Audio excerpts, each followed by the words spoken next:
Vivo Y93 display replace ചെയ്യാൻ വേണ്ടി first തന്നെ നമുക്ക് സിം വെച്ചിട്ടുണ്ട് ഊരാം. നഖം വെച്ച് ഇങ്ങനെ സൂക്ഷിച്ച് ഊരിയെടുക്കണം, കാരണം ഫിംഗർ പ്രിൻ്റ് ഉള്ളതുകൊണ്ട്.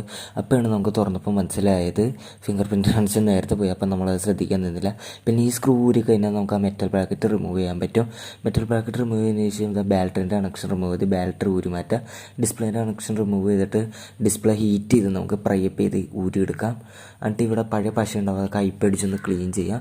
എന്നിട്ട് പുതിയ ഡിസ്പ്ലേ വെച്ച് ചെക്ക് ചെയ്ത് കറക്റ്റാണ് വർക്കിംഗ് ആണെങ്കിൽ നമുക്ക് ഇതേപോലെ ഇതിൻ്റെ ബാക്കിൽ ഇത് പറിച്ച് കളഞ്ഞ് ഡിസ്പ്ലേ തിരിച്ച് ഇതാക്കി പുതിയ ഗ്ലൂ അപ്ലൈ ചെയ്തിട്ട് നമുക്ക് പുതിയ ഡിസ്പ്ലേ ഒട്ടിച്ച് കറക്റ്റായിട്ട് അലൈൻ ചെയ്ത് വെച്ച് കൊടുക്കുക. കണ്ടോ, ഇതേപോലെ വെച്ചെടുത്ത് പ്രസ്സാക്കുക. എന്നിട്ട് ഡിസ്പ്ലേൻ്റെ കണക്ഷൻ തിരിച്ച് ഫിറ്റ് ചെയ്യുക.